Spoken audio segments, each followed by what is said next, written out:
morning, a blessed church. Isang mapagpalang umaga po sa ating lahat. And as we begin our worship and thanking the Lord yung araw na ito, gusto ko pong basahin sa inyo ito pong Psalm 100. Make a joyful noise to the Lord, all the earth. Serve the Lord with gladness. Come into His presence with singing. Know that the Lord, He is God. It is He who made us, and we are His.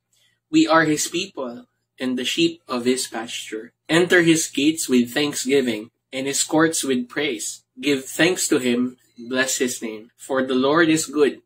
His steadfast love endures forever, and His faithfulness to all generations. So bago po tayo magtuloy sa pag-aawitan natin, gusto ko pong ipikit niyo po ang inyong mga mata at isipin po niyo, i-reminisce ninyo yung mga bagay na thankful po kayo sa Panginoon sa mga nagdaang araw o maaari din po sa mga nagdaang buwan o taon. And habang iniisip niyo po ito, bigyan ko kayo ng ilang segundo para alalahanin yung mga bagay na yun. And maisama niyo po dito, hindi lamang po yung mga magagandang bagay, bagkus yung lahat ng naging experience po ninyo nitong mga nakaraan. And makita po ninyo, unti-unti, yung naging kamay ng Panginoon sa buhay po ninyo, na marami pong bagay na pwede tayong ipagpasalamat sa Lord.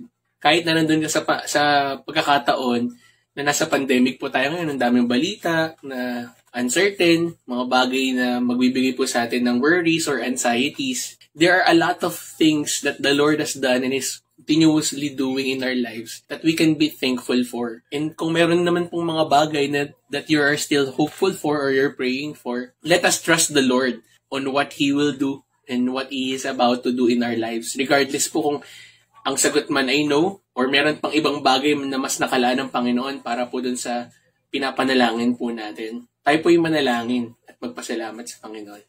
Lord, thank you po for today. Thank you, Lord, for your faithfulness. Thank you, Lord, for your love. Thank you, Lord, for everything that you have given us. Not just the blessings, Panginoon, that are material blessings, but also, Lord, for the struggles, for the things that you are letting us experience, Panginoon. Thank you, Lord, for all of this. Thank you, Lord, for your mighty hand. Thank you, Lord, for your sovereignty. Thank you, Lord, for your love and care for us. And continue to teach us, Lord, to be faithful, to submit to your will, Lord, and to be thankful in everything that you are doing. Sa iyo po lahat ng papuri at pasasalamat, O God. In Jesus' name we pray. Amen.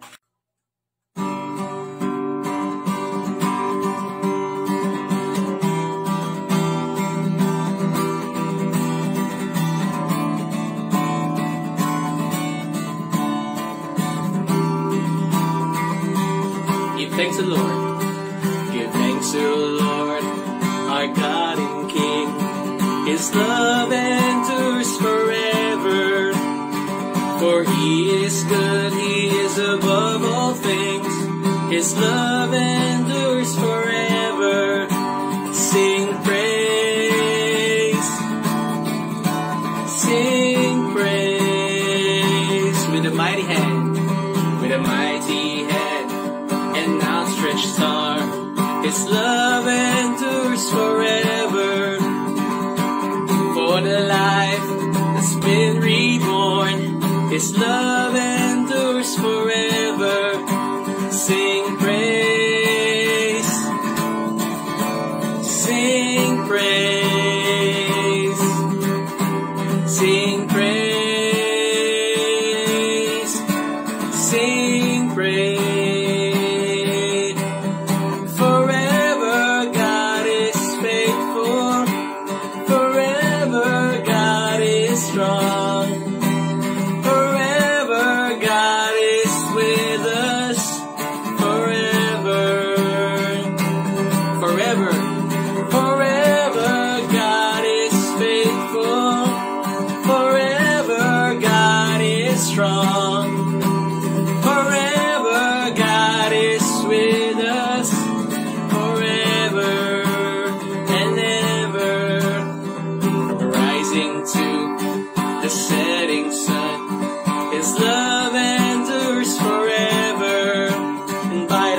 Of God we will carry on. His love endures forever.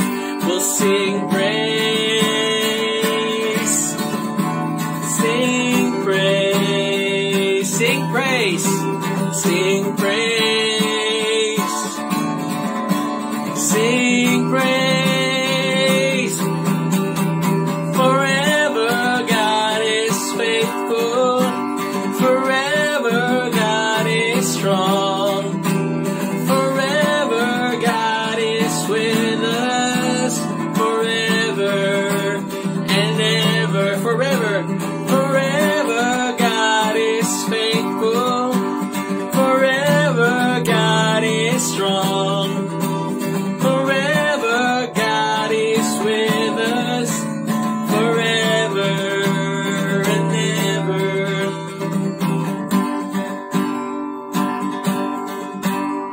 His love endures forever. His love endures forever. His love endures forever and ever. Sing praise. Sing praise. Sing praise. Sing praise. Sing praise. Oh, sing praise. Sing praise. Sing praise. Forever God is faithful. Forever God is strong. Forever God is with us. Forever. Forever you are faithful. Forever you are strong.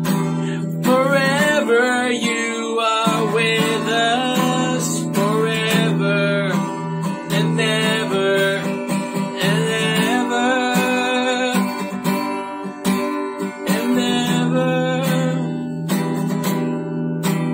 Forever. Forever.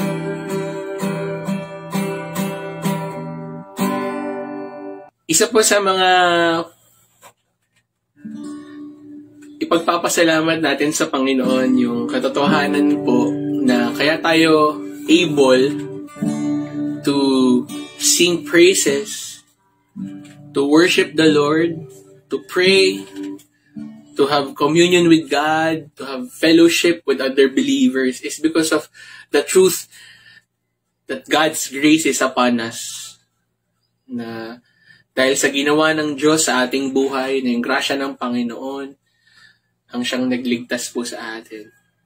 It was by grace that we have been saved through faith. And these things are not our own doing, but rather it's a gift of God so that no one may boast. Kaya po napaka-amazing ng grace na binigay sa atin ng Panginoon. Kasi, imagine nyo po, the enemies of God receive pardon. Rebellious people receive adoption to become His children. And how amazing grace works. Kaya, bukod po dun sa mga bagay that we are hopeful for, mga bagay that we have been given by the Lord, yung mga bagay na na-receive natin, I believe po there's nothing in this world that can be compared to what Christ has done for us. Kaya po, patuloy po nating awitan ng Panginoon. And let's reminisce the day that the Lord saved us, that the Lord found us, His sheep who were lost.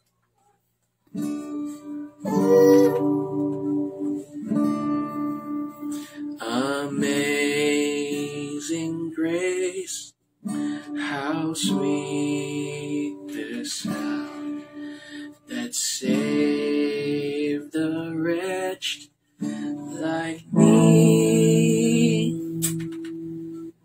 I once was lost, but now I'm found. Was blind, but now I see. My chains are gone, I've been set free. My God, my Savior has ransomed me. And like a flood, His mercy reigns, unending love, amazing grace. 'Twas grace that taught my heart to fear, and grace my fears redeemed. How precious did that grace appear, the hour I first believed. My chains are gone, I've been set free. My God, my Savior has ransomed me. And like a flood, His mercy reigns, unending love, amazing grace.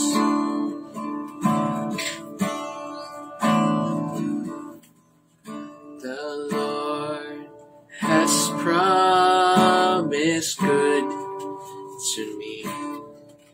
His word my hope secures.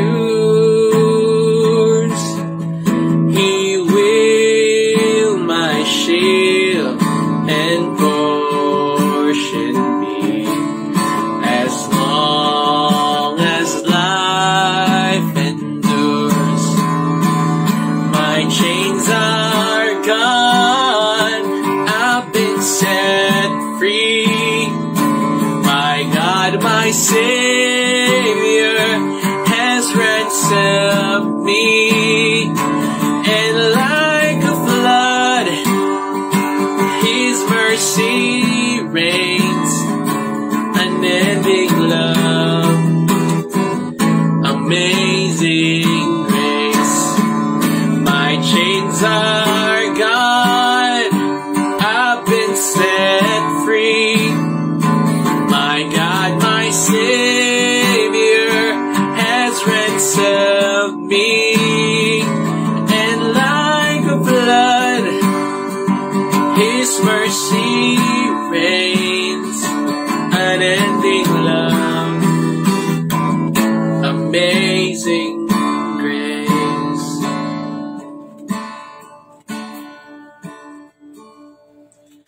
The earth shall soon dissolve like snow.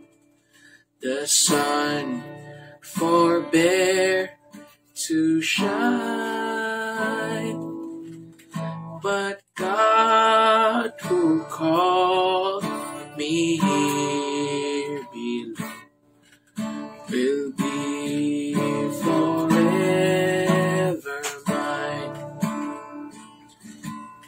will be forever mine. You'll be forever mine. My chains are gone, I've been set free. My God, my Savior has ransomed me. And like a flood, His mercy reigns, unending love, amazing grace. My chains are gone, my chains are gone, I've been set free. My God, my Savior has ransomed me. And like a flood, His mercy reigns, unending love, amazing grace, unending love, amazing grace.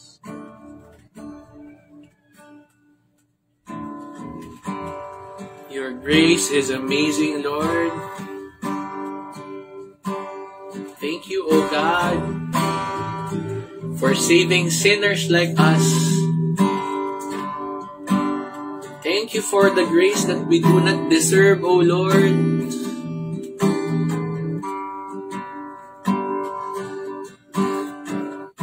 Thank you for continuously reminding us that we are your people and you are our God, Lord, who takes care of us, who protects us, who guides us, Lord, who sanctifies us for your glory, for our joy. We know, Lord, that we do not deserve any of these things, Lord. That's why we are grateful, Lord, for you. As you have enabled us, Lord, to love you, to worship, to praise you, to lift your name on high, Lord. Ikaw lamang, Panginoon, ang karapat-dapat sa lahat ng papuri, sa lahat ng pasasalamat, sa lahat ng pag-awit, sa lahat ng pagsamba. Panginoon, ikaw ay dakila sa lahat.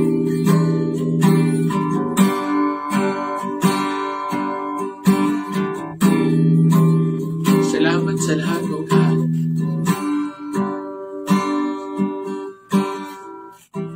Tuloy mo kaming turuan, Panginoon, na maging tapat.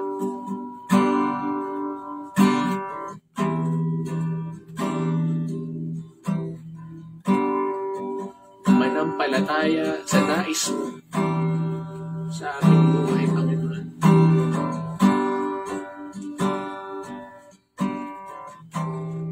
Kunin mo lahat, Panginoon, ng papuri at pasasalamat. Sa iyo lahat ito, O God. Ito po ang aming panalangin sa matamis na pangalan ni Jesus. Amen. Amen.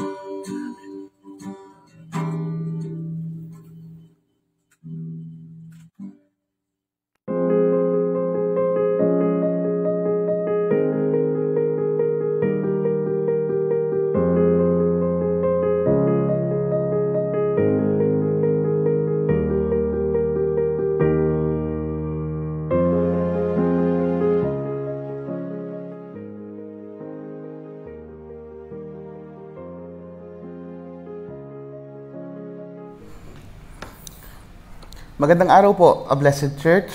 At this point, samahan niyo po ako sa pagbabasa ng salita ng Diyos.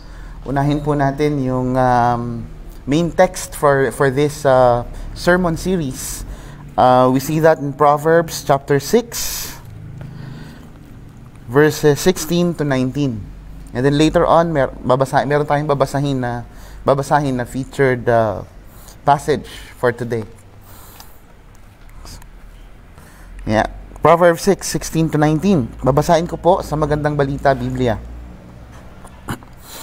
Ang kinamumuhian ni Yahweh ay 7 bagay, mga bagay na kanyang kinasusuklaman, kapalaluan, kasinungalingan, at ang mga pumapatay sa walang kasalanan. Pusong sa kapwa'y walang mabuting isipan, mga paang ubod tulin sa landas ng kasamaan, saksing sinungaling, mapaglubid ng buhangin, pag-awayin ang kapwa, laging gusto niyang gawin. At ngayon naman po, para po sa ating featured passage, magtungo po tayo sa Judges chapter 9. Judges chapter 9, verses 1 to 24. Sa Tagalog po, kung ang translation po ng inyong Bible ay Tagalog or Filipino, ito po ay hukom. Hukom Siyam. 1 hanggang 24. Paglipas ng panahon, si Abimelech na anak ni Gideon ay nagpunta sa Shechem sa mga kamag-anak ng kanyang ina.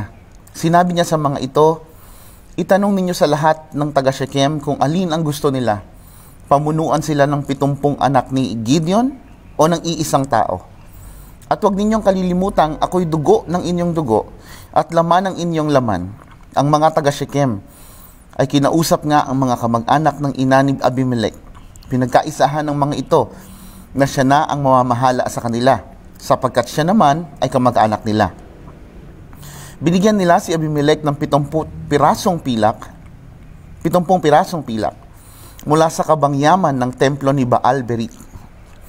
Ginamit niya ito bilang pambayad sa ilang tao roon na walang magawang magaling at sila'y sumama sa kanya.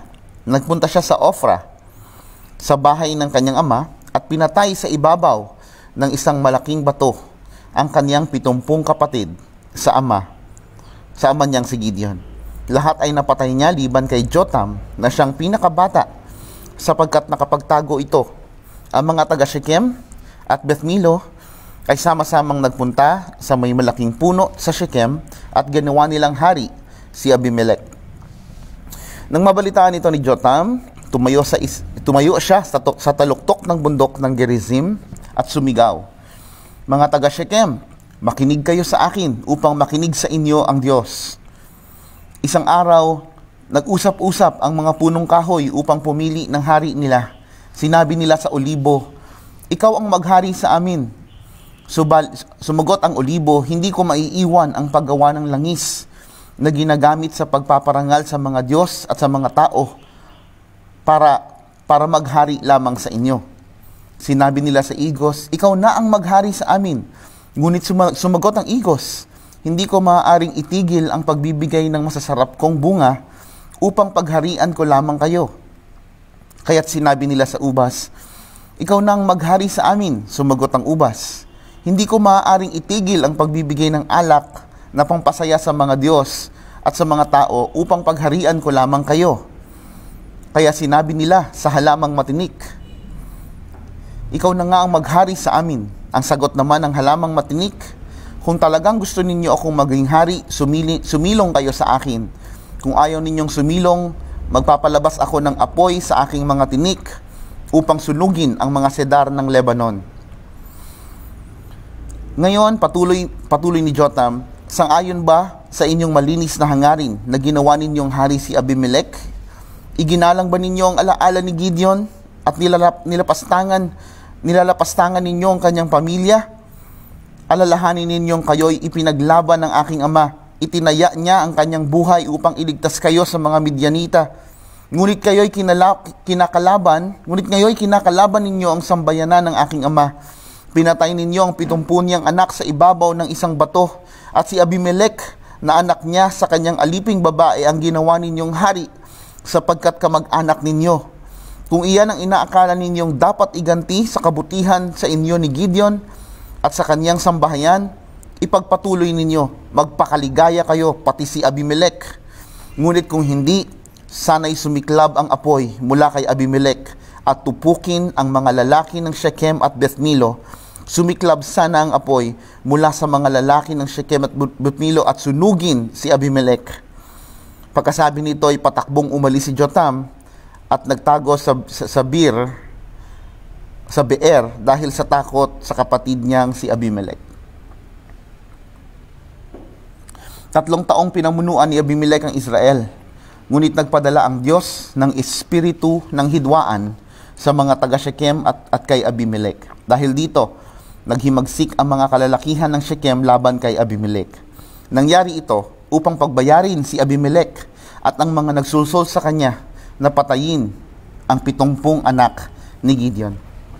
Pagpalain po ng Panginoon ang pagkabasa ng kanyang salita. Bagong karakter na naman po ito na siguro marami sa atin ang hindi pa masyadong familiar. And let's ask the Lord's help to guide us in understanding His message for today. Let's pray. Panginoon, dinadakila ka po namin. Sa iyo lamang po ang araw na ito. Sa iyo lamang po ang pagsamba, ang papuri. Sa iyo lamang po ang lahat ng mayroon kami, Panginoon.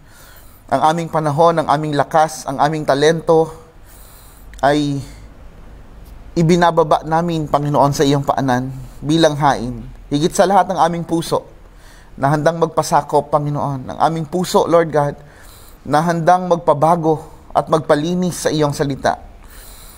Lord, we approach your throne of grace with confidence because of what Jesus Christ has done for us. At sa puntong ito, Lord, we would like to maximize our privilege, our right as your children, to come to you and ask for guidance.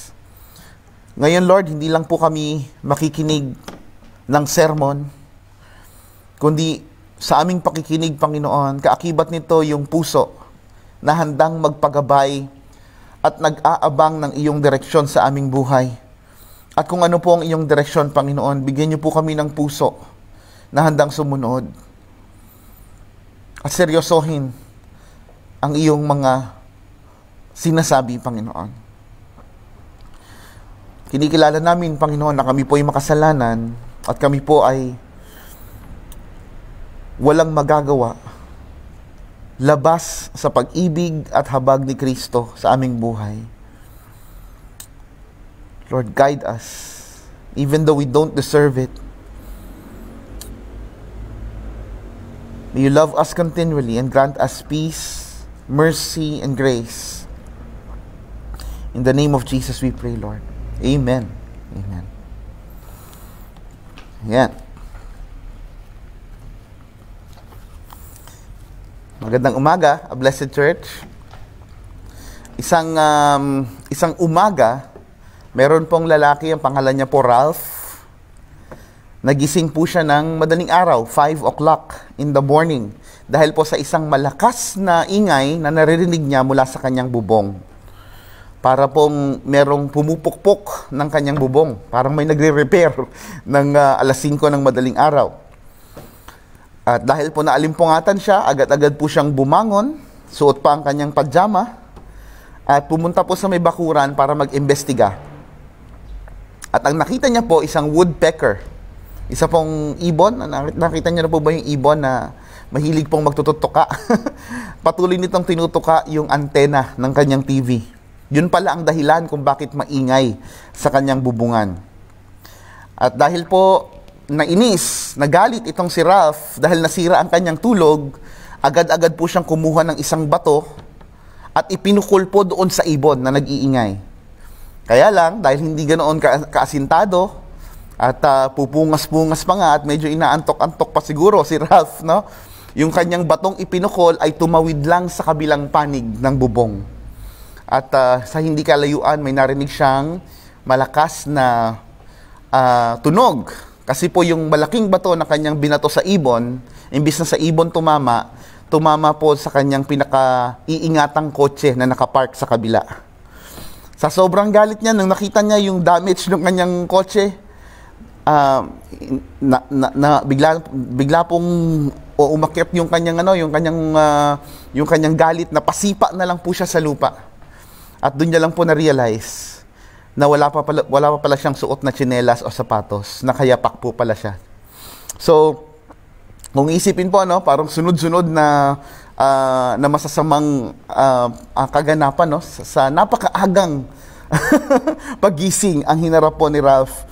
At yun po yung pagkakataon na hindi na siya masyadong nakapag-isip ng kanyang mga dapat gawin. And to start this sermon, I'd like to first of all tell you a truthful insight na palagian nating nararanasan sa ating buhay, no?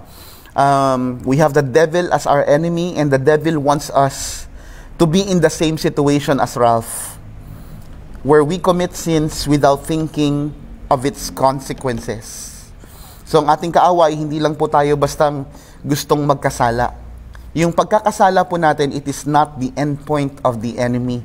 Hindi po yun ang layunin ng kaaway. No? Yun po ay tool. Yung kasalanan po ay kanyang tool para po doon sa kanyang end point. And what is his end point? Destruction. The devil wants us destroyed. He does not just want us to sin, but he wants us destroyed through the sin that we are committing deliberately. Yan po ang ginagawa ng kaaway sa buhay natin, mga kapatid. Isipin po ninyo kung ang isang daga po ay mayroong kapasidad na maging critical thinker o mag-isip, mag-analyze ng kanyang situation, no? At bago niya kunin yung keso na nandoon sa mousetrap, pag-iisipan niyang maigi at sasabihin niya sa kanyang sarili, bakit kaya sobrang sarap nito? Bakit kaya masarap tong kesong ito? At bakit kaya libre ang kesong ito? Sa palagay ko, magkakaroon din siya ng pagkakataon to easily recognize the danger of that mousetrap. Magkakaroon siya ng pagkakataon na umiwas sa nakaambang na panganib.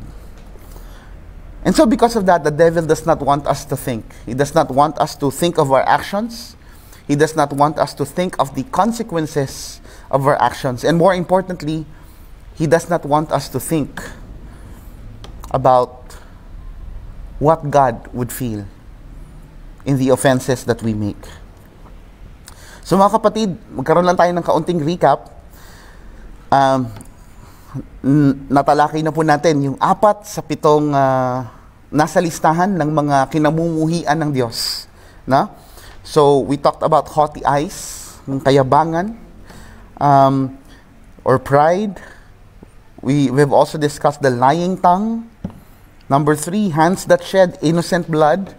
Nung nakaraang linggo, pinag-usapan po natin a heart that devises evil. At ang featured character po natin ay si Haman. Ngayon naman po, tatalakayin po natin yung pang-5 sa listahan. We'll talk about the feet that rush into evil. Okay? Mga paang ubod-tulin sa paggawa ng masama. We are still on the God's Hate List sermon series. This is the 5th part. Na? And this is still from Proverbs 6:16 to 19. But our featured passage for today is the one we've read in Judges 9, 1 to 24. Pag-usapan po natin muna, no? Bakit kaya ganun, ano? Bakit sinisisi ng salita ng Diyos ang paa? If you notice po yung mga kinamumuhian ng Diyos sa listahan sa Proverbs chapter 6 ay mga bahagi ng katawan, ano? And this time, ang tinutukoy ng Biblia na kinamumuhian ng Diyos ay mga paa. Mga paa. Ano bang meron sa paa, no? Kinamumuhian ng Diyos ang paa, hindi dahil madumi ito, o hindi dahil puno ito ng kalyo, no? O hindi dahil pwede na itong pagtamna ng kamote, sabi ng matatanda, no? But the point is, why would the Bible blame the feet? Kasi besides, kung isipin po natin, ang talaga namang nag-uutos doon sa paa na kumilos at maglakad ay walang iba kundi ang ating utak, no? But then, let's talk about it. Ano? Bakit po feet ang tinutukoy dito? All through the Bible, feet are used as a metaphor to represent the direction our life is heading to.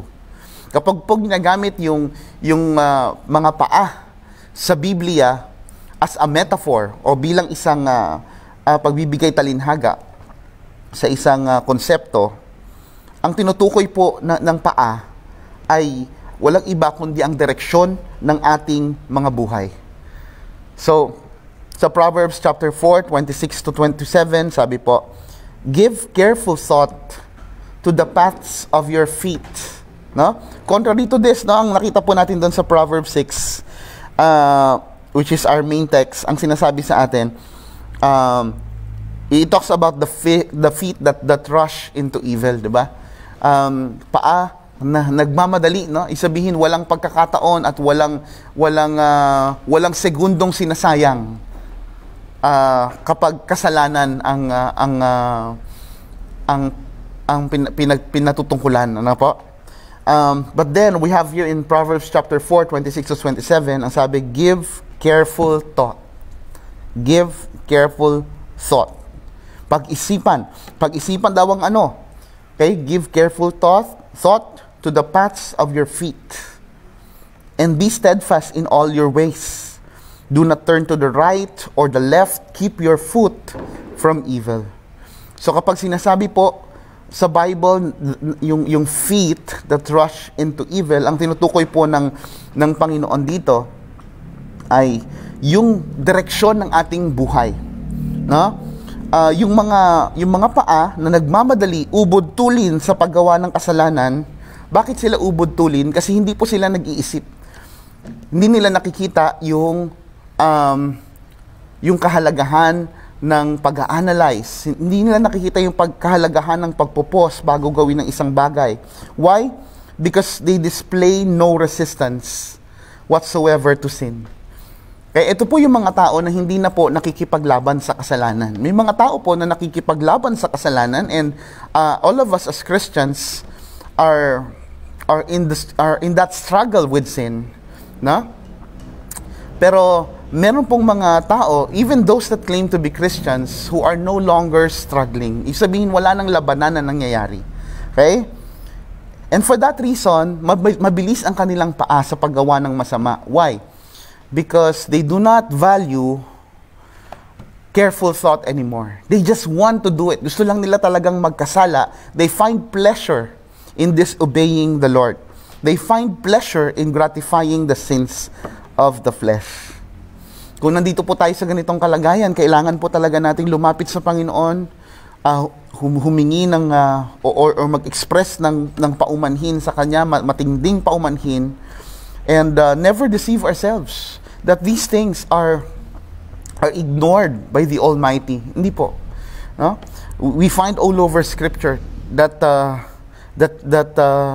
the God who hates sin takes sin so seriously. Kaya lang po maraming Kristiyano ngayon would no longer take sin seriously, lalong-lalo na po ngayon usong-uso po yung hyper grace movement na itinuturo sa mga tao yung brand ng Christianity na hindi kinakailangan ng repentance. No?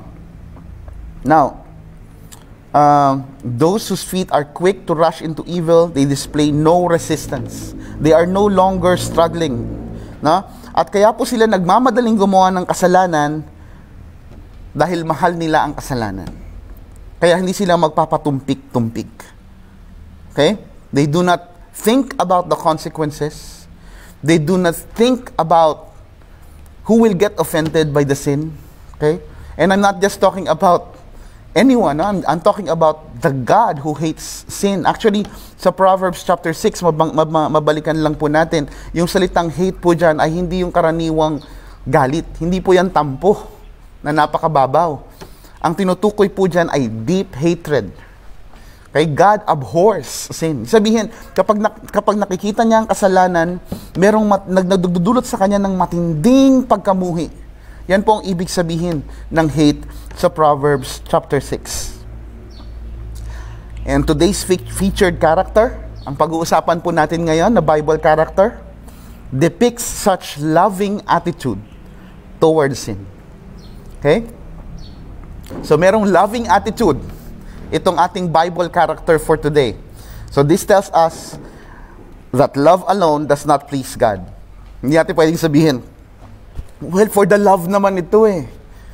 God is love, so I love. No?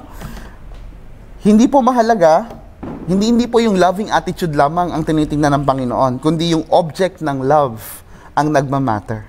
Okay, ano po bang mahal natin? Mahal po ba natin ang kasalanan? Okay?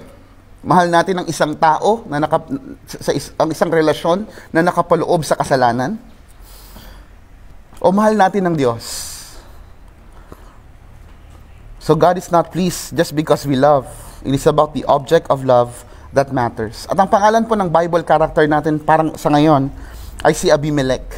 Now, para po mas madalian po tayo na pag-usapan dahil medyo may kahabaan din po yung story ni Abimelech, bigyan ko po kayo ng kaunting background para magkaroon po tayo ng mas malinaw na tanaw kung sino po ba si Abimelech. Okay?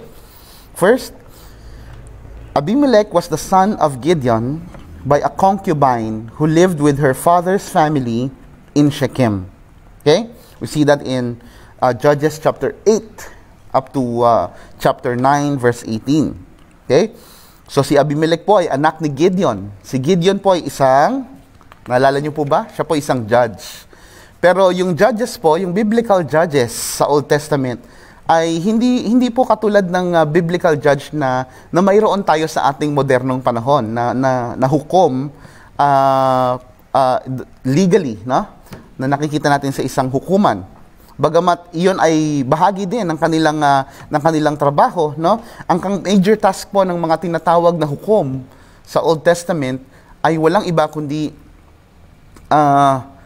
upang protektahan, pangunahan in a military sense ang bayan ng Israel at sila ay palayain mula sa mga kaaway ng Israel.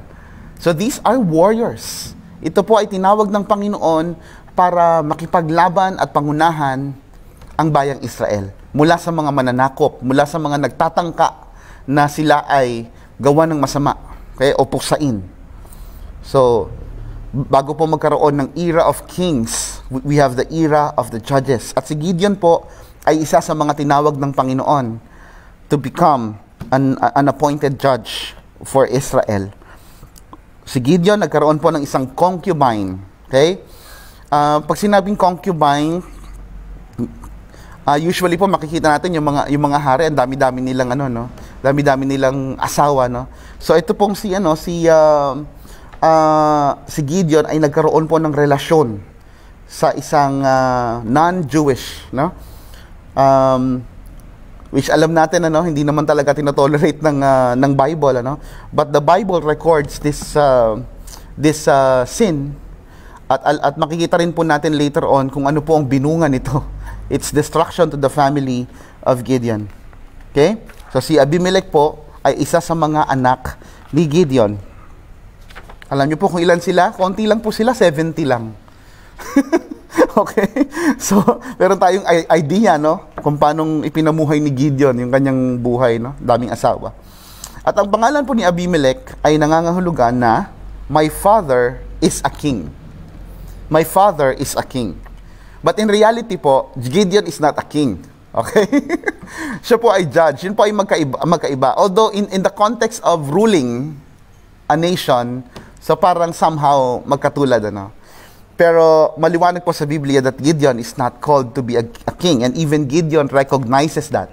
Kahit po si Gideon kinikilala na hindi siya ang hari. Okay? Now let's continue. Although Gideon had certainly lived like a king, evidenced by his 70 sons with from many concubines, he had still rightfully refused to rule over Israel, knowing this was the Lord's prerogative. Okay? Meron pong pagkakataon na si Gideon ay hinihikayat ng kanyang mga nasasakupan na maging hari. Itong mga Israelites sa simula pa lang gustong-gusto na nilang itulad ang kanilang mga sarili sa ibang bayan. Kasi yung ibang mga bayan sa kanilang paligid ay merong hari. And we are familiar with this kasi we know the story of King Saul, di ba? Bago po siya naging hari. At ito pong si Gideon ay hinihikayat ng kanyang bayan na pangunahan sila bilang isang hari. And Gideon refused. He refused to build a dynasty for him and his family. He was happy with his task of being God's appointed judge. Masaya na si Gideon doon sa kanyang panawagan bilang isang hukom. Okay? At ang sagot niya po, nung siya ay hinihikayat ng mga tao, we see that in Judges 8:23, ang sabi po ni Gideon, I will not rule over you, nor will my son. Okay? So, bagamat maraming tao during the Old Testament times ang nakikipag-unahan para maupo sa trono, okay? And we have a clear picture of that attitude also sa kasaysayan ng Roma, hindi po ba? Kung alam niyo po kung anong pinagdaanan ng bayang Roma para lamang na kinabibilangan ng iba't ibang mga tao na nangarap, nagnasa na maupo sa trono. Naku, handa silang patayin pati mga kamag-anak nila. Handa silang asawahin pati mga kapatid nila para lang masiguro na sila ay maluklok sa trono at manatili ang kanilang pagkaluklok sa trono, no? But contrary to this, Gideon refused to be king. Kasi para sa kanya, hindi ako king. We only have one king. And our king is Yahweh. No? Walang ibang kinikilalang hari si Gideon, hindi ang kanyang sarili, hindi ang sino man, hindi ang kanyang mga anak, hindi iyon ang pangarap niya sa kanyang mga anak. No? Ang pangarap niya sa kanyang bayan ay pangunahan ng Diyos. Ngayon, imposible ba yan? Siguro, many of you would think, parang imposible naman ang isang bayan na walang hari. Well, anyway, tayo naman walang hari, ano? Meron tayong presidente, na democratic country, di po ba? Yung iba meron, yung mga tinatawag nating under monarchy, na merong hari na nasasakupan ng isang hari, but we have the concept of theocracy in the Old Testament, kung saan ang Diyos ang mismong naghahari, bagamat meron siyang mga appointed na leaders para pangunahan ang mga tao nang naaayon sa kanyang kalooban. Ang tawag po ron theocratic. Theo from the word God, no? Theocracy ang tawag doon sa form of government na iyon. Okay? So, in the era of the judges, ang Israelites po is under that theocratic government. No? Kaya lang, for some reason, for some obvious reason, yung kanilang inggit sa mga kalapit bayan ay palagi ang nagdudulot sa kanila ng pagnanais na magkaroon ng isang representasyon mula sa tao. They wanted to have a human king. No? Kapag inisip mo, parang weird, no? Nakita na nila kung paano silang iniligtas, pinangunahan ng Diyos doon sa mga period na wala naman silang hari. Di ba? Pero they still wanted to insist in having a king. Okay? Gusto yata talaga ng tao ng tronong pag-aagawan. At sa simula't simula pa lang, nakikipag-agawan na tayo sa trono ng Diyos. So even Eve wanted to be God. Di po ba? And we also wanted to be God of ourselves. So, such is a depraved man. Such is a sinner. Such is a man totally corrupted by sin. Now, ang pakiramdam po ni Abimelech, mahina ang kanyang tatay at mali ang diskarte ng kanyang tatay. Siguro naisip niya, ito naman si tatay, pagkakataon ng maging hari. Siguro hindi niya alam kung gaano kasarap ang buhay ng mga hari sa ibang bansa. Wala siyang ka-idea. Parang nagkamali si tatay doon. Dapat nung inoffer na sa kanya yung posisyon na maging hari, dapat kinuha niya na. Ano ba naman, tatay? So Abimelech felt that his father had made a mistake. So after Gideon's death, Abimelech decided that he should be king. So naisip ni Abimelech, tay, ayaw mo ha? Ngayong wala ka na, akin na to. Ako na to. No? So binaliwala ni Abimelech yung pangungusap ng kanyang tatay na only God should be king. I do not deserve to be king. No one deserves to be king. Not even my sons deserve to be king. We only have one king and his name is Yahweh. And Abimelech ignored this. Hindi pinansin ni Abimelech itong napakahalagang bagay na ito. Ninais niyang maging hari, ninais niyang maupo sa trono kahit wala namang panawagan mula sa Diyos. No? Kahit wala namang consent mula kay Yahweh. So kaya ang ginawa niya po, from Ophrah, pumunta po siya sa Shechem. Okay? At doon po siya nagsimulang mangampanya. Okay?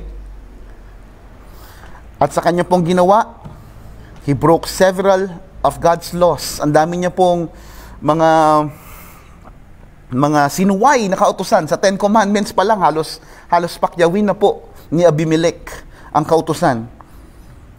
At ito po ay nagbunga ng kapahamakan, hindi lamang sa kanya, kundi sa mga taong kanyang nasasakupan.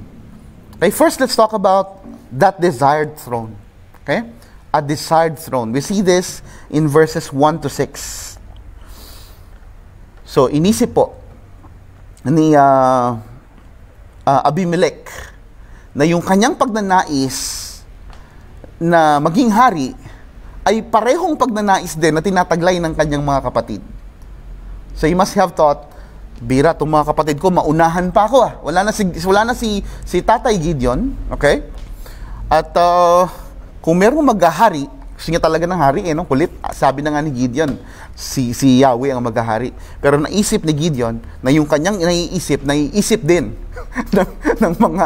ng mga kapatid niya. So, hindi po siya nagsayang ng oras.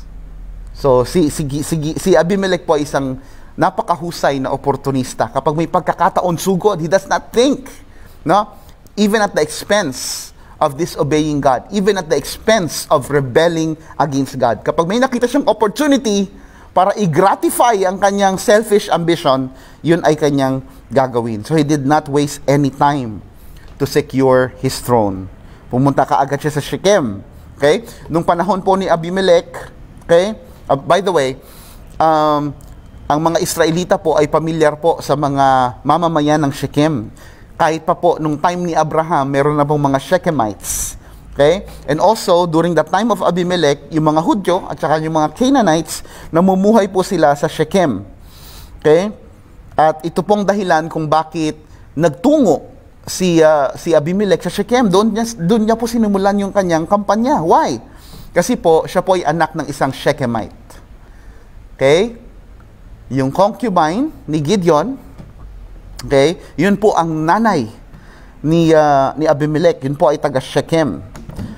So isipin po ninyo yung political status ni Abimelech. Ang tatay niya po ay si Gideon, isang pure-blooded Jew, tapos ang kanyang nanay naman po ay Shechemite, na? So meron pong he represents two clans. May dalawa pong lahi na siya ay nire-representa o tribo na kanyang nire-representa. He is not only a Jew but he is also a Shechemite. Okay? Siguro naisip niya rin, kung merong magiging hari sa bayang Israel, malamang hindi ako. Kasi hindi naman ako Hudyo. Sinong boboto sa akin? So malamang isa sa aming mga 70 na magkakapatid ang gagawing hari.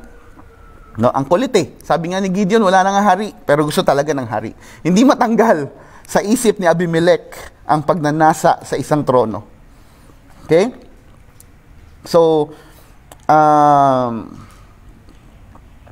kung isipin po natin, napaka-strategic ni Abimelech sa pagkakataong ito, sa paggawa ng kasalanan. Okay lang po mag-strategize. Kaya lang, kung ang strategy natin ay nakatuon sa paggawa ng masama, yun po ang bagay na hindi kinalulugdan ng Panginoon.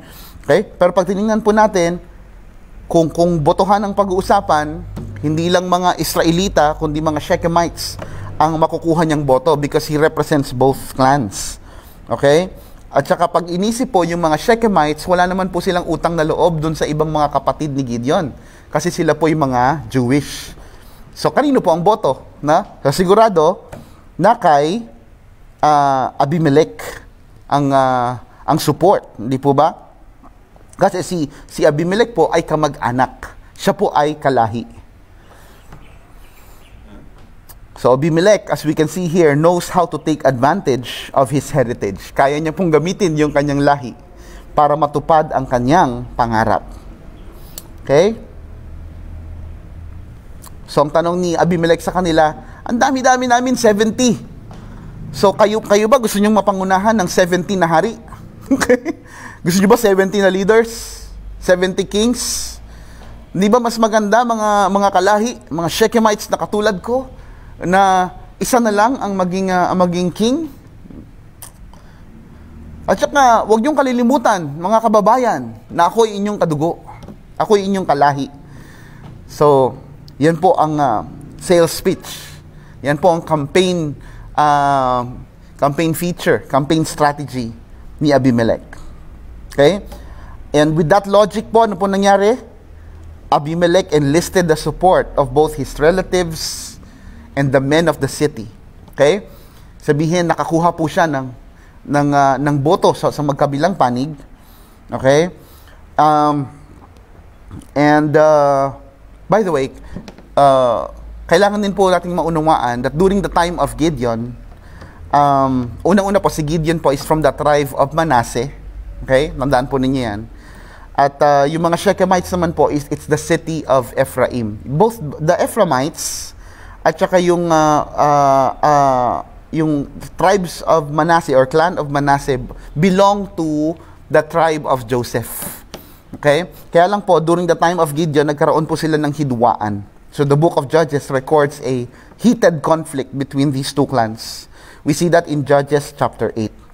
So, meron pong mga Bible scholars na nag-speculate, okay, na malamang yun ang dahilan kung bakit nagkaroon ng concubine si Gideon sa Shechem. Kasi baka gusto niyang paghilumin yung sugat na idinulot ng kanyang conflict with the Shechemites. So para i-unite yung dalawang city, yung dalawang magkaibang panig ng grupo, siya po ay nag-asawa ng isang Shechemite. Okay? So it's probably to heal the relationship or the tension between those two clans. Nakumbinsi po ni Abimelech ang mga Shechemites. Ano pong ginawa nila? Agad-agad po silang pumunta sa templo ni Baal, no? Kanilang Diyos. So this tells us that Shechemites are not loyal to Yahweh. They are not worshippers of Yahweh. They are Baal worshippers. At mula sa templo, kumuha po sila ng magkano? Okay. Yan, 70 shekels of silver. Okay? Para po saan yung pondo? Siyempre po, di ba? Tayo nga po, kapag may election, kailangan ng pondo, no? Kaya minsan hindi natin alam, no, kung bakit. Nga. Baka magkamali pa ako ng nagsasabihin. But anyway, kapag election kasi dami nangyayari, ano? But anyway, ano pong nangyari dito? Kumuha po sila ng 70 shekels. Binigay po nila kay Abimelech para po i-finance yung kanyang bid for power. Okay? Para may magamit si Abimelech sa kanyang kampanya na maging hari. At saan po ginamit itong 70 shekels of silver? They used money. Okay? Unang-una from the Baal temple, ha? Okay? Ginamit po ito ni Abimelech to hire worthless and reckless men. So umupa po siya ng mga mamamatay tao. Okay? Mga walang silbi na mga tao maliban sa pagpatay. So inupahan, hinire ni Abimelech para patayin po ang kanyang mga sariling kapatid. At ang makikita po natin doon, these men, Abimelech and his men, killed Gideon's sons upon one stone. Napansin niyo po yung upon one stone? Upon one stone, ang ibig pong sabihin niyan, pinatay sila sa iisang bato. Okay? Ang tinutukoy po doon, meron po tayong this implies a formal execution. Ibig sabihin talagang meron pong ceremony na talaga po sila in-execute ni Abimelech and they were sacrificed before Baal. Bakit nga naman sila hindi isa-sacrifice before Baal? Nag-invest si Baal. Nag-invest ang Diyos ng mga Shechemites para patayin ang mga Hudyo. So as a sacrifice, no?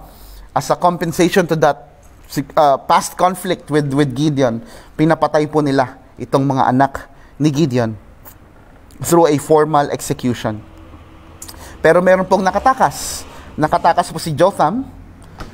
He was able to escape the massacre. Si Jotham po is the youngest son of Gideon. Siya po ang bunso. Okay? Now, ano pong kasalanan ni Abimelech sa lahat ng kanyang pinagagagawa? Number 1, pride. Okay? So, natutunan po na natin ng mga nakaraang pag-aaral na ang lolo ng mga kasalanan ay pride. Okay?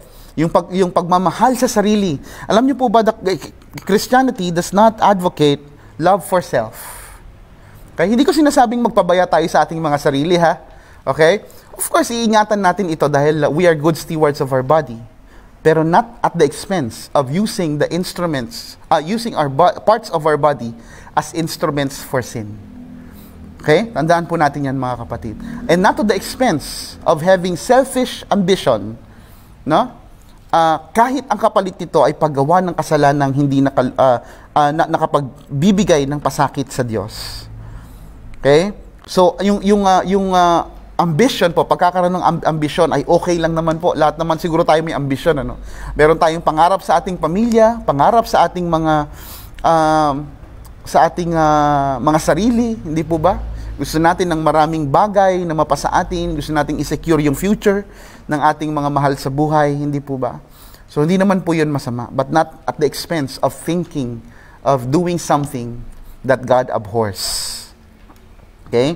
In fact, Christianity advocates self-denial. Yan po ang sinasabi po sa atin ng ating tagapagligtas, no? If you want to follow me, deny yourself. Diba? Pick up your cross and follow me. Now, kapag po ang ating mga ambisyon ay nilalakipan natin ng kababaang loob sa Diyos, kinikilala natin na, Panginoon, pangarap ko lang to, pero wala akong kakayahan na ito'y makamit kung hindi mo itutulot. Na, Panginoon, posible lang itong pangarap kong ito kung ikaw po ay kung tutulungan niyo po ako. And therefore, kapag nangyari yung ating mga pangarap, our hearts are set to give glory to Him. Hindi natin sasabihin na, dahil sa pagod ko I did it my way. Hindi po ba? At sasabihin natin, sipag kasi ako Kasi magaling akong dumiskarte No? So, we do not ascribe praise to ourselves. We ascribe praises to the Lord who gives success in everything. No? So, for as long as it is with genuine humility and it is controlled by the will of God, kung yung ating mga pangarap ay nakapaloob naman sa kalooban ng Diyos, hindi naman po yun masama. Kaya lang po, yung mga selfish ambition, katulad po ng kay Abimelech, ay nakakapuksa. At hindi po ito isang beses lamang nangyari. The Bible tells us of many instances where selfish ambition destroyed a person. Sabi po ni Lucifer, I will ascend into heaven. Okay? And for that reason, that angel was turned into devil. We see that in Isaiah chapter 14. We also have another king. Ang pangalan po si King Nebuchadnezzar. Okay? Ang sabi niya po, habang tinitingnan ang Babylon, sabi niya, is not this great Babylon that I have built?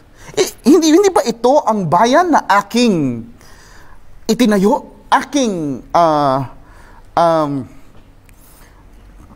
pinagpaguran? Okay?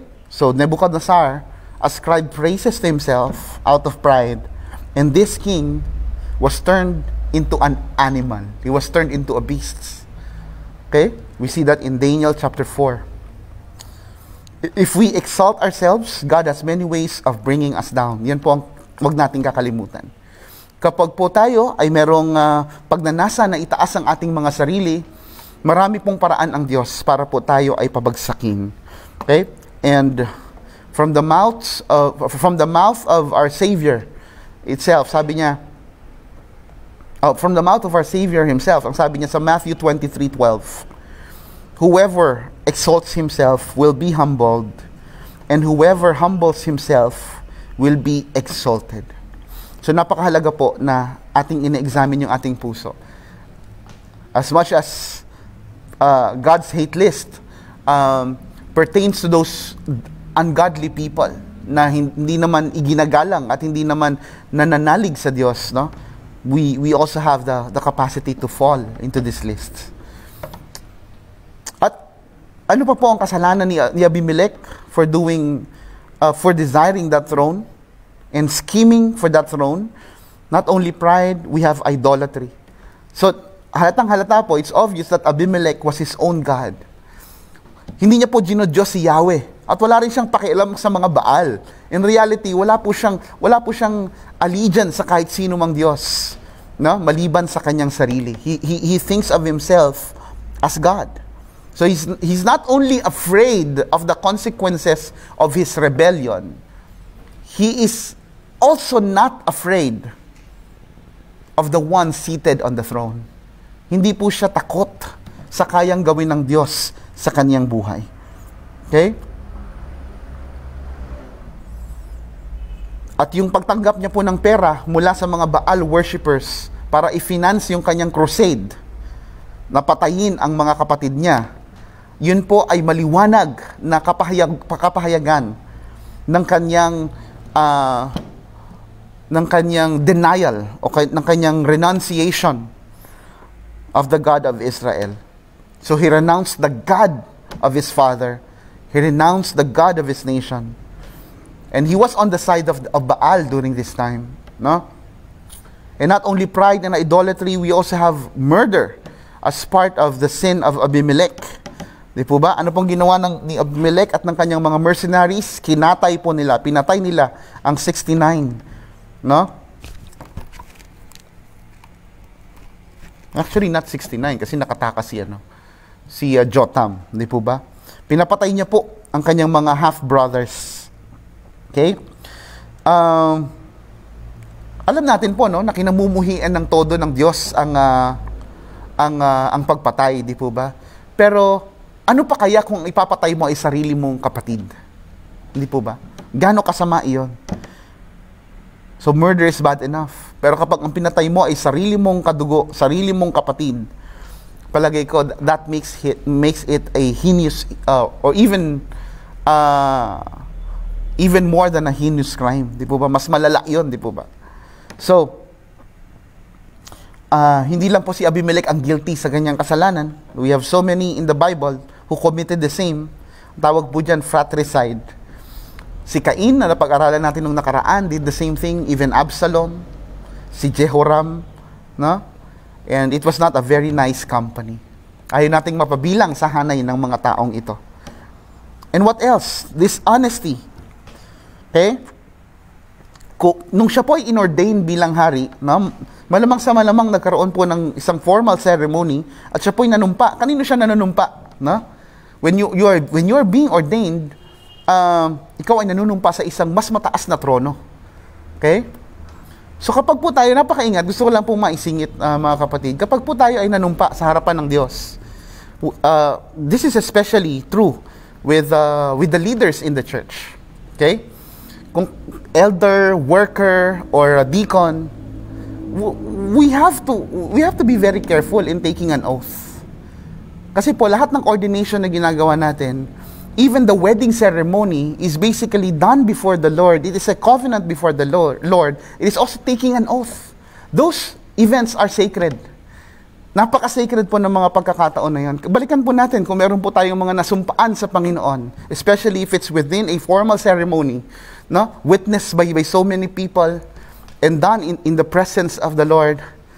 Kailangan po nating balikan. At kung kinakailangan po natin, kung tayo po ay wala ng kakayahan at na yun ay ito pa rin, then we ought to approach God's throne of grace and tell Him, Lord, it's time for me to cut this covenant. Kasi kung ikaw ay nananatili dun sa covenant na iyong sinumpaan sa harapan ng Diyos, at wala ka ng planong yun ay ito pa rin, mga kapatid, may naghihintay sa iyong kapahamakan. We have to realize that these things are taken seriously by the sovereign God. No? So kung meron tayong nasumpaan sa ating mga tungkulin at sinabi natin ng buong tapang sa harapan ng trono ng Diyos, Panginoon, bilang isang elder, bilang isang deacon, bilang isang pastor, bilang isang BOT, bilang isang manggagawa, kapag nagkaroon tayo ng ganung pagkakataon and we ignore that, mga kapatid, I would like to tell you lovingly, you have to go back to that covenant. No?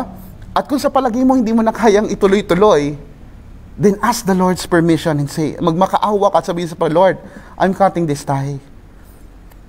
Because I could no longer commit to this covenant. No?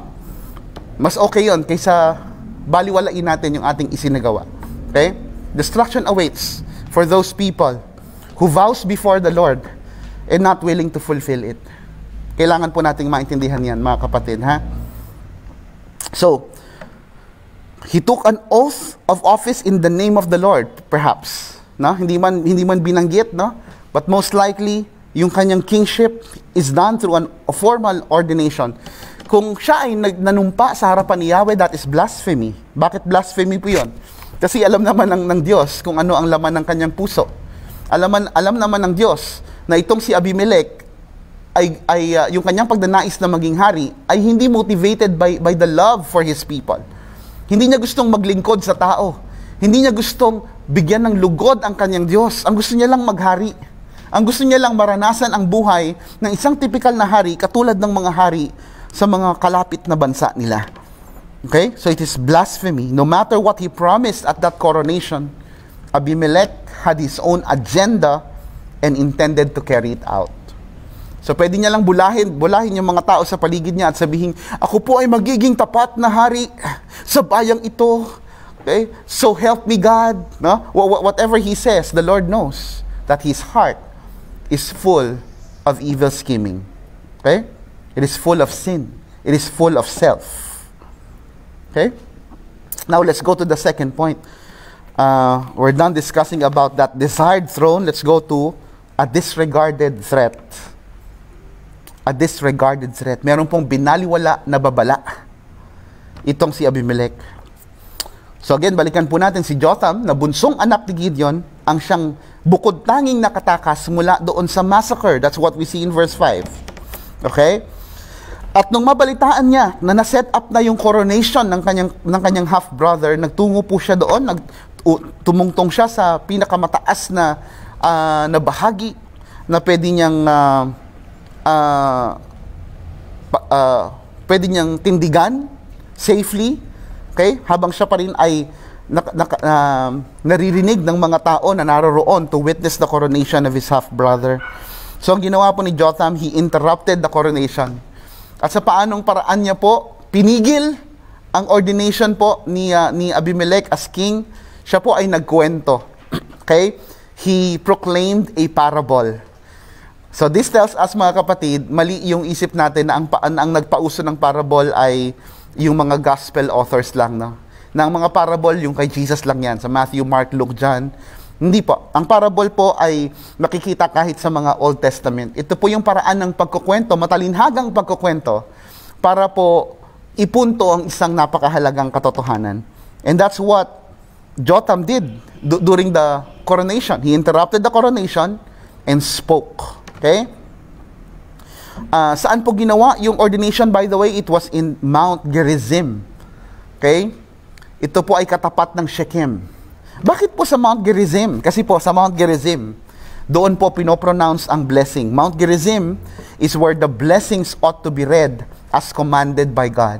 So we see in Deuteronomy chapter 27, inutos ng Diyos kapag kayo ay magpo-pronounce ng blessing. Okay? Especially when it's in the context of ordination. Gawin ninyo ito sa Mount Gerizim. So it's part of the law. Kaya nandoon po si Abimelech. Kaya doon po siya i-ordain. No? But in this case, nagpunta po ron si Jotham not to proclaim blessing, not to pronounce blessing, but curse against Abimelech. Okay? So tandaan po natin again yung clan po ng Ephraim at saka Manasseh, they belong to the tribe of Joseph, and they were to stand on that mount of blessing. Yan po ang tawag nila yan, Mount of Blessing, Mount Gerizim. Pero according to what we are talking about, mga kapatid, alam naman natin na hindi naman binigyan ng pagpapala o hindi naman pinagpala ni Abimelech sa pamamagitan ng kanyang mga actions, ng kanyang evil actions, ang clan of Ephraim at Manasseh, no? He did not regard the tribe of Joseph. So ano ibig sabihin? Mount Gerizim is utilized for a different reason. Okay?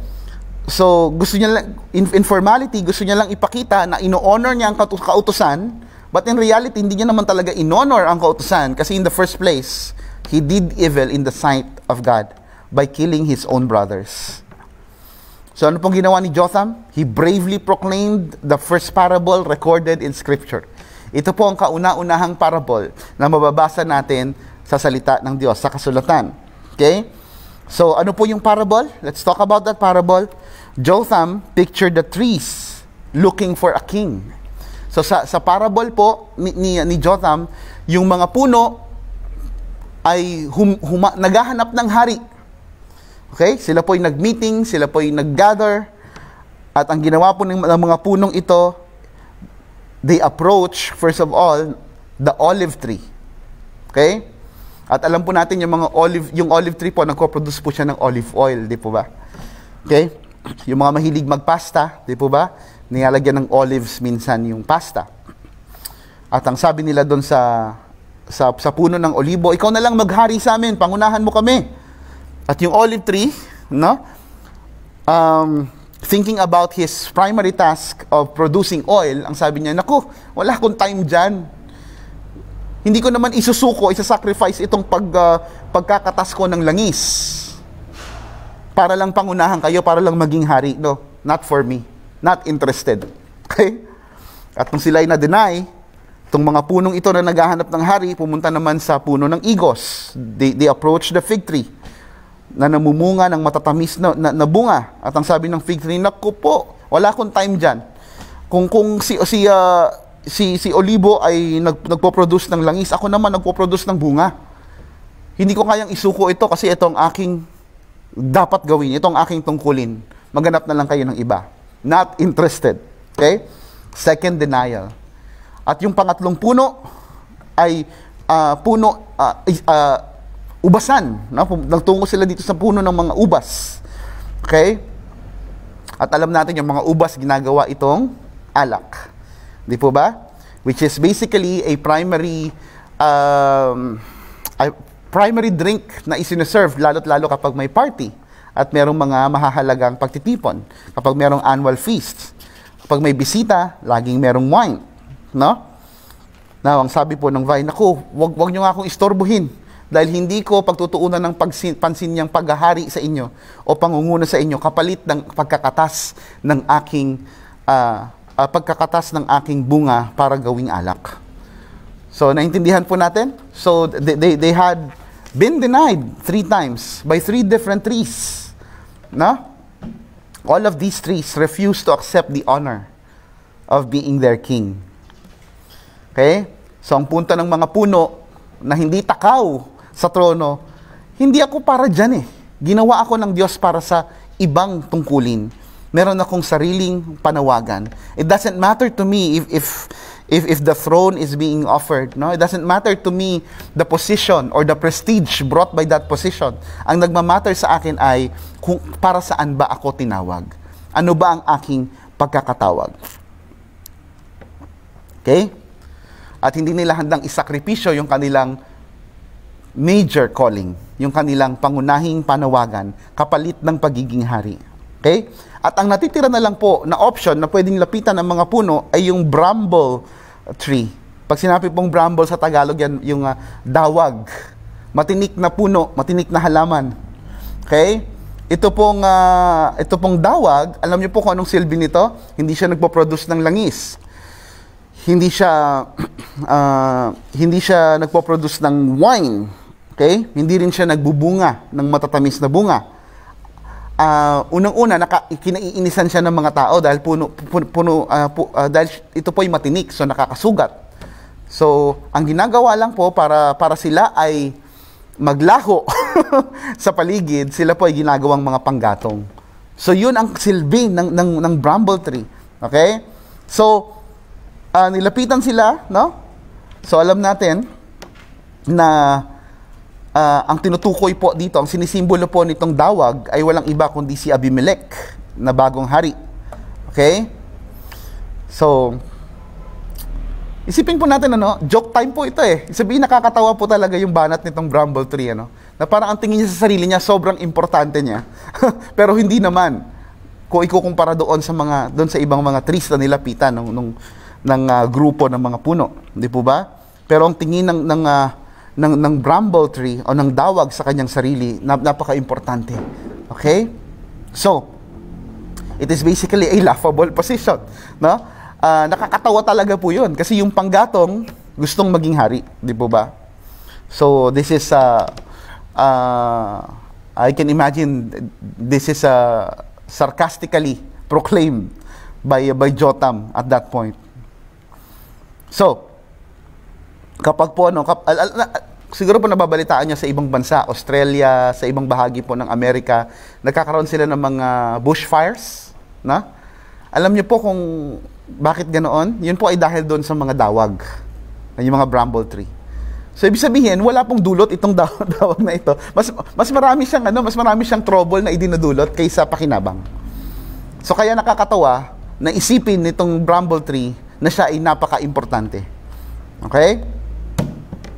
So, Jotham had made his point. Ano pong punto ni Jotham? Abimelech, the bramble king, would be unable to protect his people. Okay? Nakakatawa na i-claim ng isang bramble tree na meron siyang kakayanang protektahan ang kanyang bayan. At sinabi niya pa, dito kayo sa ilalim. Kung gusto niyo talaga ako maging hari, dito kayo sa ilalim ko, poprotektahan ko kayo. Paano mo poprotektahan? Pag pumunta sa ilalim, di matitinik yun. Diba? Naintindihan po natin yung point niya ni Jotham dito. No? Pero instead of protecting the people, he would end up causing judgment to come that would destroy those who trusted Him. Okay? So isipin natin mga kapatid ha, kapag tayo nagkakasala, hindi totoo na wala tayong nadadamay. Okay? Kapag tayo po ay namuhay sa kasalanan, idadamay po natin lahat ng mga tao na kiniklaim nating mahal natin. Okay? Idadamay po natin lahat ng mga nagtitiwala sa atin. Lahat ng mga taong nakapaligid sa atin, handa natin silang sunugin kapag ang pagmamahal natin sa kasalanan ay napaigtig na ng todo. So we have to understand that from that perspective, mga kapatid. At higit sa lahat, it's not only about them. It's not only about your loved ones and friends who trust you. It's also about the God who is offended most of all. Sa tuwing tayo po ay gumagawa ng kasalanan. Okay? So the men of Shechem would have been ashamed of the way they rejected the house of Gideon and honored a worthless opportunists like Abimelech.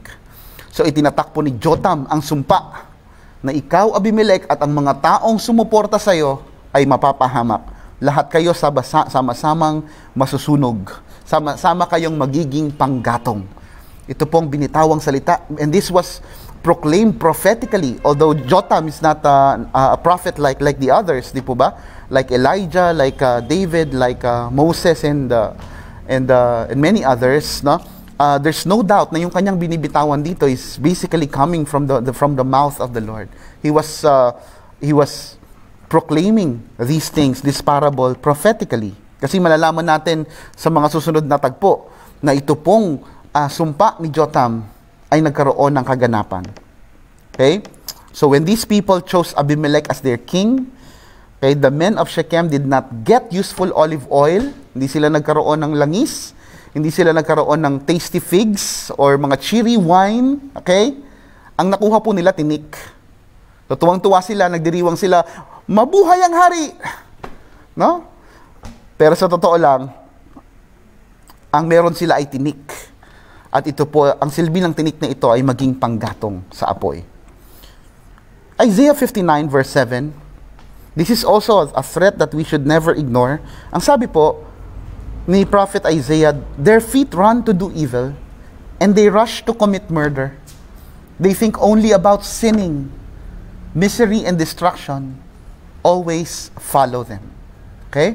So yung mga tao po, naubod ng tulin ang paa sa paggawa ng masama at hindi iniisip, walang ibang iniisip kundi magkasala. No? Ano pong sabi ni Prophet Isaiah? Misery and destruction always follow them. Naniniwala po ba tayo na si Isaiah ay prophet? Hindi po ba si Isaiah yung nagbanggit sa pangalan ni Cyrus? Kahit hindi pa naman nauupo sa trono si Cyrus, hindi pa naman sinisilang si Cyrus, Prophet Isaiah was able to proclaim the truth about what's gonna happen. Why? Because he's the prophet of God. Okay? Do we believe that the Bible is the Word of God? The Bible tells us that if we keep on sinning deliberately, if our feet are quick to run to do evil, if we rush into sinning, ang sinasabi sa atin ng Bible, misery and destruction will always follow us. That's the promise of God to those people who deliberately sin. And we also have another threat, no? That we cannot afford to disregard, children of God. Proverbs 26:27. Ang sabi po, if you set a trap for others, you will get caught in it yourself. If you roll a boulder down on others, it will crush you instead. No? Kung ikaw daw ay nagpaplano ng trap para sa ibang tao, ikaw matatrap. No? Paano mangyayari yon? Kasi tutulungan sila ng Diyos na hindi lamang maiwasan ang trap o ang bitag na isinalang mo, kundi ikaw mismo ang mabiktima ng iyong sariling bitag. Okay? If you roll a boulder down on others, kapag ikaw ay nagpagulong ng bato para mapahamak ang iba, yung batong pinagulong mo ang sayo mismo tutungo para ikaw mismo ang mapahamak. We have this as the word of the Lord in Proverbs chapter 26, and this is what basically Abimelech experienced. Not only figuratively, but at some point literally. Dahil po yung kanyang ikinamatay ay isang bato na tumama sa kanyang ulo. Now, let's talk about this third and last point. Let's talk about Abimelech's derailed triumph. Derailed triumph. Pag sinabing derailed po na nawala sa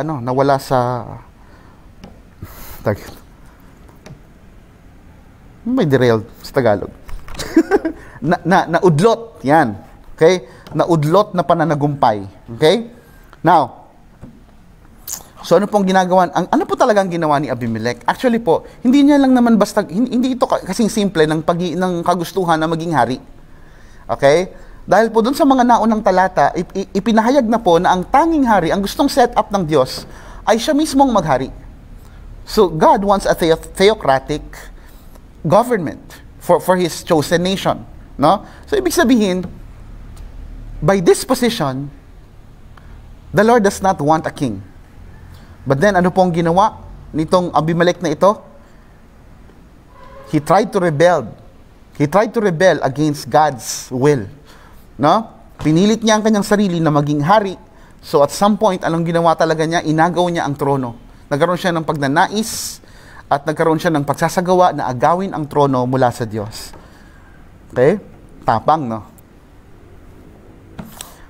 So, ano pong ginawa ng Diyos? Bilang isang sovereign ruler na hindi naman insecure, hinayaan niya na maghari itong si Abimelech. So, hinayaan niya na makalasap ng tagumpay si Abimelech. Okay? Kahit sa saglit na panahon. Pero hindi totoo na naagaw ni Abimelech ang trono mula sa Diyos. God was still on the throne and would see to it that man's selfish purposes would be frustrated. So matapos pong 3 taon ng kanyang paghahari, matagumpay, quote-unquote na paghahari, Abimelech found himself in trouble. Siya po ay nagkaroon ng samot-saring problema. Okay? It's one thing to acquire a throne and quite something else to defend and retain it. Okay? Madali lang naman magkaroon ng trono, pero ang mahirap po ay panatilihin ang iyong sarili sa trono. Okay? Diyos lamang po ang mananatili sa trono. Kaya kung ang ating allegiance po ay mapupunta sa ibang hari, okay? At hindi sa Panginoon, tayo po ay nagsasayang ng ating pagod. Dahil ang trono lamang po ng Diyos ang mananatili. If we spend this life building our own kingdom, wanting to be king and queen of ourselves, nagsasayang po tayo ng effort. Dahil yung ating kingdom ay hindi mananatili. Ito po ay guguho pagdating ng panahon. Lahat po ng kaharian sa buong daigdig ay guguho sa harapan ng trono ng nag-iisang hari. So the wisest thing that we could do as people, as children of God, is to submit to His kingship. Is to give our whole allegiance to Yahweh. So ano po nangyari? Ito pong mga citizen, mamamayan ng Shechem na tumulong kay Abimelech, na ang siyang ginamit din ng Diyos para guluhin ang trono ni Abimelech. Okay?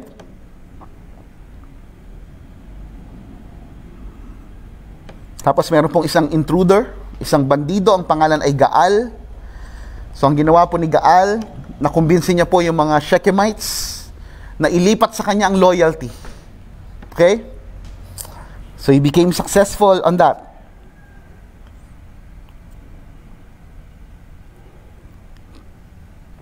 Kaya lang po, meron naman pong isang loyal kay Abimelech during that time na nagsumbong at sinabi kung anong ginagawa ni Gaal. Okay? At yun po ay inaksyonan, mabilis na inaksyonan ni Abimelech. Again, mga kapatid, Abimelech's kingdom was not a theocracy but a monarchy that did not welcome God's rule. Okay? At ito po ay hindi lamang isang beses nangyari. We actually have an account in 1 Samuel 8:7. Ito po ang sabi ng Panginoon kay Samuel nung sila ay naghahangad na magkaroon ng hari in the person of King Saul. Ang sabi po ni Yahweh, "Do everything they say to you," the Lord replied, "for they are rejecting me, not you. They don't want me to be their king any longer." So ang gusto ng Diyos, sige Samuel, pagbigyan mo na sila. Okay? This is actually one way of saying, sige, Okay, pagbigyan niyo sila at makita nila kung gaano sila kamali na maghangad ng isang hari maliban sa akin. Okay? And we know what happened to the history of Israel. No? Ito pong interesting. Sa verse 24 po ng ating main text, ang sabi ron, God sent an evil spirit between Abimelech and the men of Shechem. Okay? He sent an evil spirit. Nagpadala po siya ng evil spirit para guluhin ang paghahari ni Abimelech. It is to bring justice for their violence. And you might ask, ano yun? Akala ko ba nagpapadala ng evil spirit si Satan? Bakit ang Diyos magpapadala ng evil spirit? No? He did so in the basis of His justice. No? He wants His people to be punished. And He sent an evil spirit to destroy their relationships, to destroy their plans. No? Nagkaroon sila ng pag-aaway-away. So yung ano pong nangyari? Sa galit po ni Abimelech, pumunta po siya sa Shechem, pinatay si Gaal. Okay? Tapos meron naman po isang karakter, ang pangalan si Zebul. Ito po yung nagsumbong kay Abimelech para pumapahamak si Gaal. Sinabi ni Zebul kay Abimelech ang plano ni Gaal, at hindi po nagpatumpik-tumpik si Abimelech. Pinatay niya po si Gaal. At ang akala po nila okay na, normal na yung kaganapan. But Abimelech sought further revenge. Gusto niya talagang galit na galit siya. Talagang gusto niyang manakit, no? Ang ginawa niya, he captured the city, pinatay niya lahat ng mga mamamayan, no? Tapos nung tapos niyang puksain ng mga mamamayan, naghagis po siya ng mga asin. Yung paghahagis po ng asin ay kapahayagan na yung lugar na yon ay desolate. Ibig sabihin yun ay isinumpang lugar. Yun po ay pinuksang lugar. No? So, the leaders of the city fled to the temple of El for refuge. Okay? At ano pong ginawa ni Abimelech? Yung mga nakatakas, sinunog niya. Okay? Killing 1,000 people. And what do you remember of this, mga kapatid? Jotham's curse was being fulfilled. These were citizens under Abimelech's rule. No? So this is the judgment of God being fulfilled as proclaimed by Jotham. Hindi po nung nagtapos, si Abimelech po ay pumunta naman sa Thebes kung saan yung mga mamamayan ay nagrebelde rin po sa kanya. So the people fled to their strong tower, gathered on the roof. Nung pumunta po doon si Abimelech, sinunog niya lahat ng tower. Yung mga kababaihan ay hinagis niya po. Yung mga bata, no? But then, habang siya po ay nandoon sa isang tower, kaya sa isang digmaan po, bawal na bawal talaga ng isang mandirigma ay nakatapat sa isang dingding. Kasi po, habang si Abimelech po ay nakatambay dun sa gilid, meron pong isang babae na naghagis po ng upper milestone. Okay? Itong upper milestone is 18 inches in diameter. Okay? At ito po ay pinukol niya, inilaglag niya sa ulo mismo ni Abimelech. Nabasag po ang bungo ni Abimelech.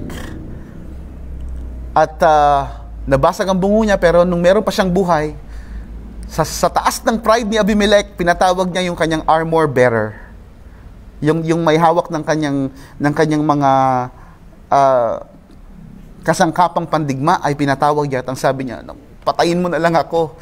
Kasi ayaw niyang mabalitaan sa kanyang bayan na ang nakapatay sa kanya ay isang babae.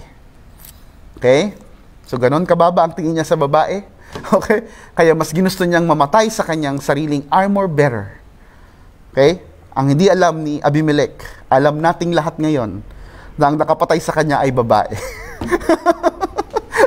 The Lord did not grant, or did not honor that wish. Na wag naman nilang mabalitaan na ang nakapatay sa akin ay isang babae lang. No? Ayan.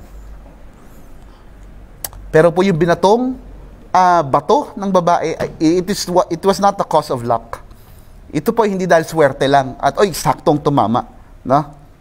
We know that God repaid the wickedness of Abimelech. Ito po ang kabayaran ng kanyang pagsalangsang, ng kanyang rebelyon at ng kanyang pagnanasa na agawin ang trono mula sa Diyos. And we have that in verse 56 of Judges 9. fulfilling the rest of Jotham's curse.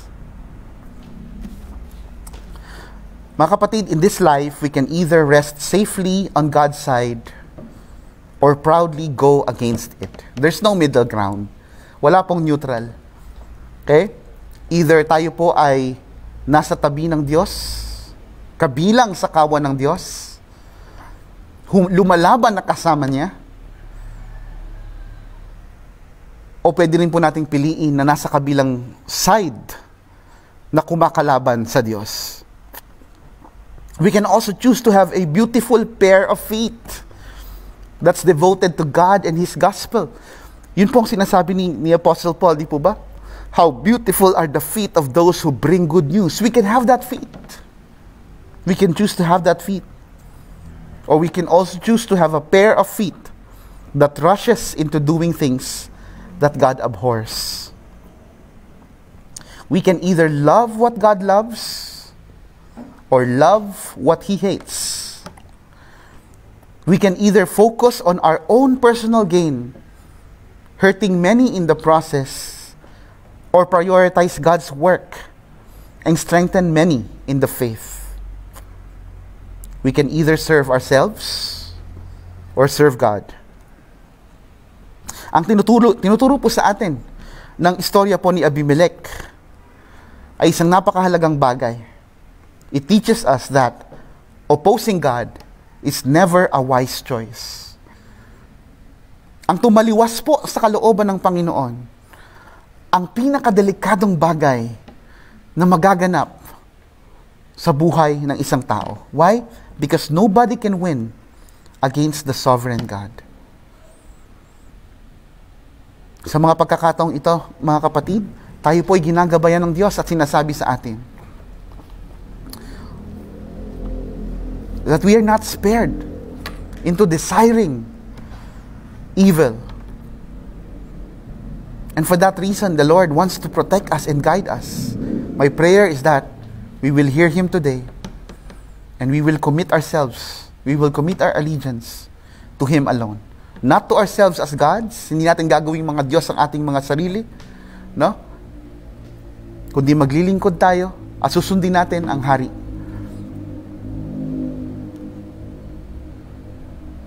Let's go ahead and respond in prayer.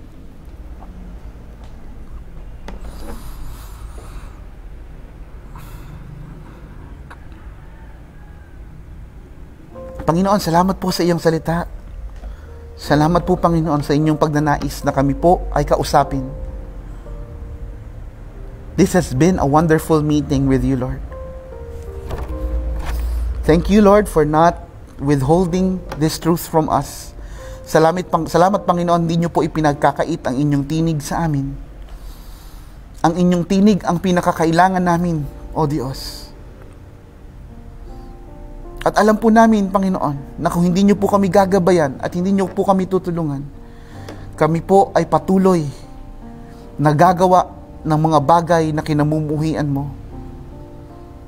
At kung ito po ay aming pagpapatuloy, kami po ay masasadlak sa isang matinding kapahamakan. You do not want that for us, O God. You do not want that for your people. You do not want that for your children. You do not want that for your church. You do not want that for your servants. And so, Lord, we bow before you humbly, acknowledging, Lord God, that we are weak, acknowledging, Lord God, that we are limited,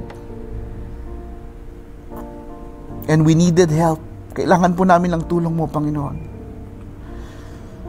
Lord, bakbakin niyo po ang kalyo na kumapit na sa aming mga puso. Tanggalin po ninyo ang mga simento na iniligay, Panginoon, ng kaaway sa aming puso upang hindi namin maramdaman yung sakit na idinudulot namin sa iyo, Panginoon, sa tuwing kami gumagawa ng masama. Panginoon, palambutin po ninyo muli ang aming matitigas na puso. At ang hangarin po namin ay ang magbigay luwalhati at magdulot ng ngiti sa iyo na aming Diyos. Lord, gives us feet That beautiful feet that Paul describes, Lord, in the Bible. Feet, beautiful feet that proclaims good news. We want to have a pair of feet that prioritizes our King more than anything else.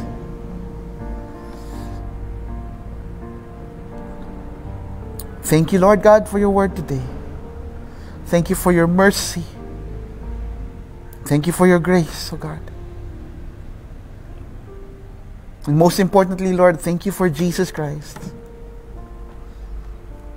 the King who became flesh and dwelt among us. Thank you, Lord, because we have a King, a priest, and a Lamb who can sympathize with us.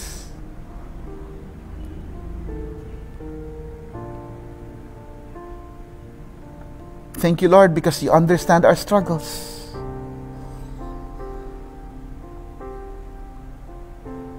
We give you glory and praise, Lord. In the mighty name of Jesus. Amen. Amen.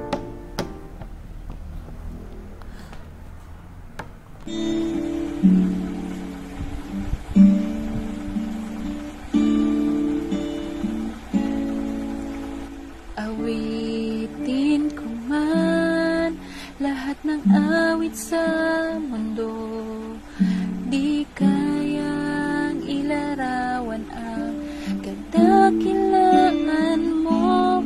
Kulang ang lahat ng tula, kulang maging mga salita upang ihayag ang kabutihan mo.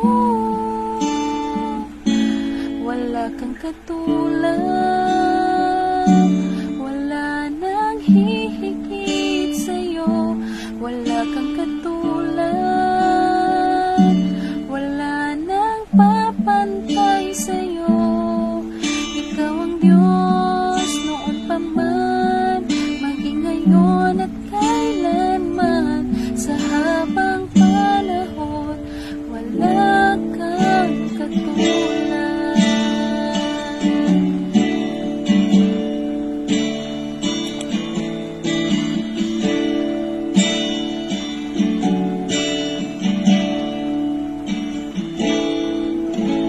Awitin ko man lahat ng awit sa mundo, di kayang ilarawan ang kadakilaan mo. Kulang ang lahat ng tula, kulang maging mga salita upang ihayag ang kabutihan mo. Wala kang katulad, wala nang hihigit sa'yo. Wala kang katulad, wala nang papantay sa'yo. Ikaw ang Diyos noon pa man, maging ngayon at kailanman. Sa habang panahon, wala kang katulad. Wala kang katulad, wala nang hihigit sa'yo. Wala kang katulad, wala nang papantay sa'yo. Ikaw ang Diyos noon pa man, maging ngayon at kailanman. Sa habang panahon, wala kang katulad. Sa habang panahon, sa habang panahon, sa habang panahon, wala kang katulad. Amen.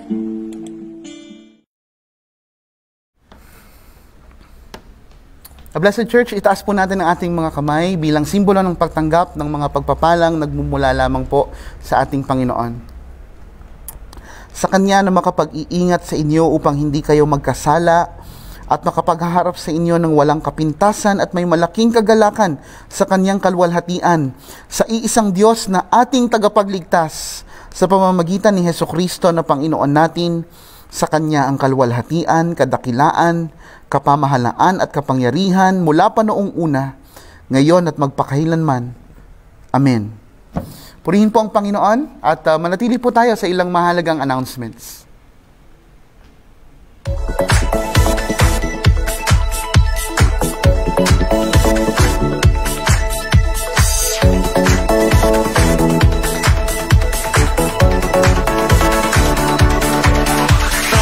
Abraham had many sons, and many sons had Father Abraham, and I am one of them, and so are you. So let's all praise the Lord. And Father Abraham had many sons, and many sons had Father Abraham, and I am one of them, and so are you. So let's all praise the Lord. I throw my right arm in the air, wave it all around, and I take one step forward and I jump up and down and I say, ayo, ayo, ayo. And you say, ayo, ayo, ayo. I throw my left arm in the air, wave it all around, and I take one step back and I jump up and down and I say, ayo, ayo, ayo. And you say, ayo, ayo, ayo.